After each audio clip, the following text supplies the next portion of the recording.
It's Your Health Radio, a special podcast series presented by Henry Mayo Newhall Hospital. Here's Melanie Cole. Welcome to It's Your Health Radio with Henry Mayo Newhall Hospital. I'm Melanie Cole, and today we're talking about infectious diseases and summer travel. How to keep you and your family safe if you're going on some trips this summer. Joining me is Austin Haberman. She's the manager of infection prevention and control for Henry Mayo Newhall Hospital. Austin, thank you so much for joining us today. So we all love to take our vacations. We all love to go places. But one of the things, and me in particular, whenever I'm about to travel, I'm so worried about getting sick, either right before the trip or on the plane and then it ruining my trip or wherever I happen to be. So I'd like you to start with your best advice when we're planning a trip and we're packing our stuff. What should we be thinking about in terms of infection prevention? Thank you for having me on the show. Really, a key takeaway here for the best travel illness prevention is really just doing the basics.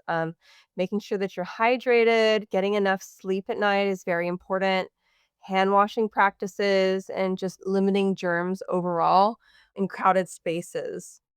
Okay, so when we're thinking about packing, not a lot of people are wearing masks anymore.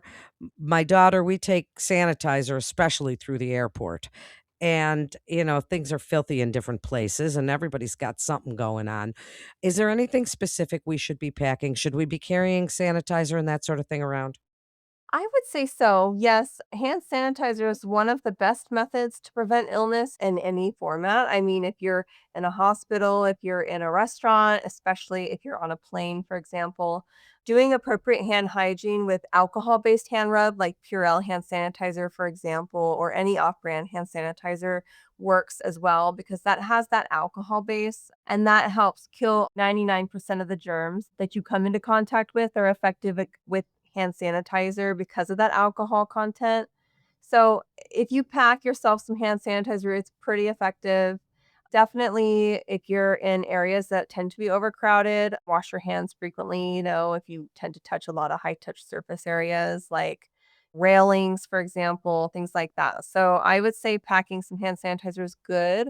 They also have some wipes that you can pack that tend to have, like, some Lysol component.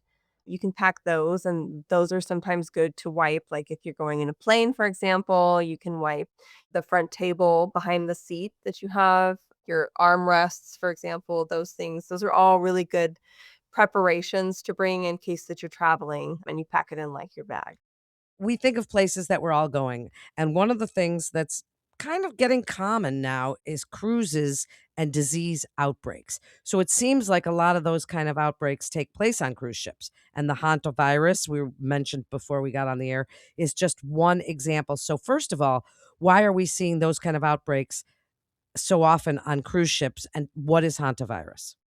Well, honestly, we're seeing more of those outbreaks on cruise ships because we have people living in close quarters. Unlike the norovirus, hantavirus can be common on cruise ships because there's a lot of people living in a closed area that they don't have a lot of space in between. So, how do you get hantavirus? Most infections, although they're rare, occur after exposure to rodent droppings or urine. So that's often from time spent in dusty cabins, sheds, or campsites, or in hiking, camping, or hunting areas where rodents could be present. You would hope that your cruise ship, of course, doesn't have rodents. However, that's why it is kind of rare. There's only a small number of reported cases that occur in the US each year. I will say that in terms of hantavirus, human to human spread is extremely rare.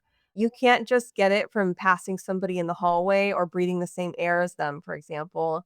And there's typically only one strain that's been detected in South America that's been known to cause human to human transition. And that requires a significant exposure to infected body fluids. Or, like I said before, you can have dusty cabins, places that maybe rodent droppings or urine has contacted that you also come into contact with. That's how you would tend to get hantavirus exposure. So another thing that we hear about on cruises is foodborne illnesses. And so how do you know if you're on a cruise, if that's going to happen if the food is bad? Because sometimes we've heard, oh, 100 people got sick, or, and that's one of my worst nightmares is that kind of illness because that takes you down. You're out for the count in that one. Right. Most of the time, illnesses that occur on a cruise ship is going to be primarily norovirus. That spreads easily on cruise ships, or other like foodborne illnesses spread on cruise ships due to close quarters and shared dining. That's going to be the biggest bulk of your risk of infection. And you also have large groups of travelers that could be coming into contact with the food and maybe not doing hand hygiene, for example. Some of the most common risk factors for going on a cruise ship and being exposed to a foodborne illness is like shared buffets and dining areas.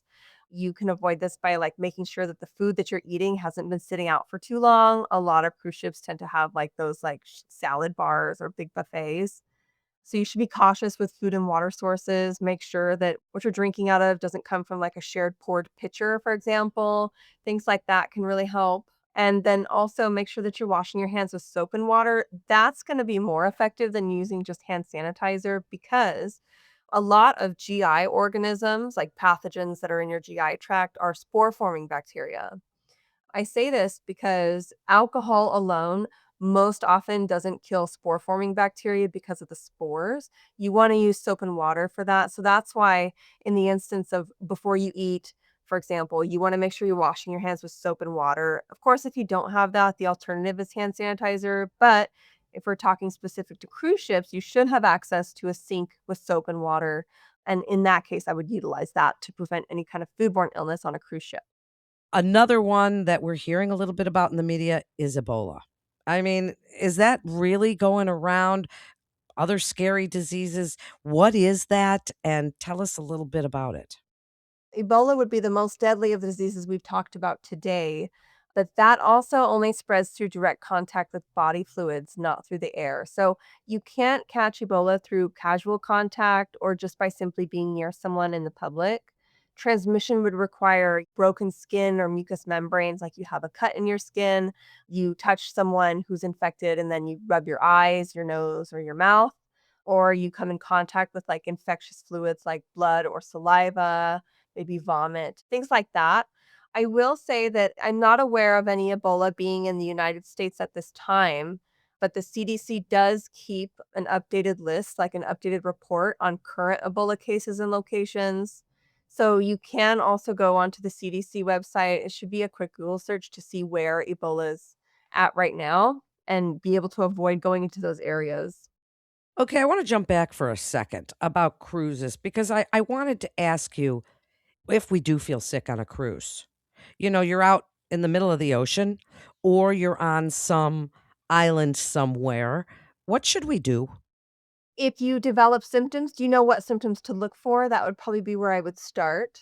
If you develop any kind of vomiting, diarrhea, fever, respiratory symptoms, you should probably limit your contact with others and let the crew staff know, of course, as well, that you have these symptoms, and probably they'll want you to isolate until your symptoms subside. If you're out, like, on an island and you're not going back to the cruise ship, the best thing that you can do, honestly, is try to stay hydrated, especially in hot climates.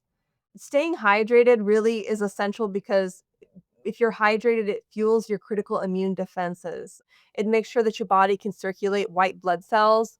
That's what keeps your body protected against pathogens and infections, by keeping your mucosal barriers moist, like your nose, your eyes, your mouth.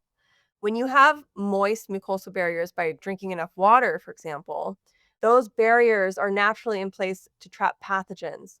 So that will allow your body to have its own defense mechanisms. It also makes sure that your body can transport appropriate white blood cells and antibodies throughout your bloodstream and lymphatic fluid to make sure that you can stay safe by circulating immune cells. Well, this is all very great information that you're giving us. Now, let's talk about summer travel in general. What steps can we take to keep our family and ourselves safe? We've talked about hand sanitizer and packing, hand washing, making sure that we're doing those things. When we're cruising around, maybe we're taking a road trip. Is there anything that you want us to know or any places red flags you'd like us to think about where maybe we shouldn't go, or if we are going to go, we make sure to check out what's going on there before we go. You can always look on like a local public health website, and it has a dashboard actually that's really convenient to use that'll tell you what is going on in the area at any given time. Like, let's say I'm going to go and visit Yellowstone National Park, for example. If you look up Department of Public Health for Wyoming National Parks, websites also have it so that you can see what is like being identified in the area. Most importantly, really, I would say that you should focus specifically on your daily water intake goals, and then also make sure that you have the appropriate sleep hygiene. Sleep plays a big role in preventing illness as well. The last thing that I would say, really, just to limit your exposure to germs in crowded places, carry hand sanitizer with you and make sure that you're doing enough hand washing in between. That's all such important information. Is there anything we didn't touch on, Austin?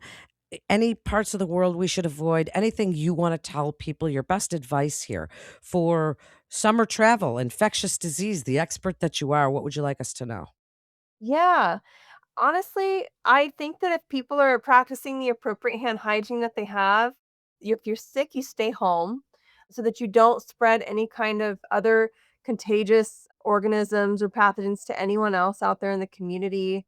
If you do have any kind of symptoms of everything, make sure that you kind of avoid travel and that you're staying up to date with your sleep, your water intake, and then, of course, hand hygiene. Really great advice, Austin. Thank you so much for joining us. And we want to let everyone know to have a safe summer and travel smartly. Listen to Austin, share this show with your friends and your family, because that's what's so important so that we can all have a great trip and not go anywhere and spread things around. If we're sick, stay home or get something that ruins our trip that we've planned and gotten so excited for. And for more travel safety tips, you can visit library.henrymayo.com and type the word travel into the search box. That concludes this episode of It's Your Health Radio with Henry Mayo Newhall Hospital. Please always remember to subscribe, rate, and review It's Your Health Radio on Apple Podcasts, Spotify, iHeart, and Pandora. For more health tips and updates, follow us on your social channels.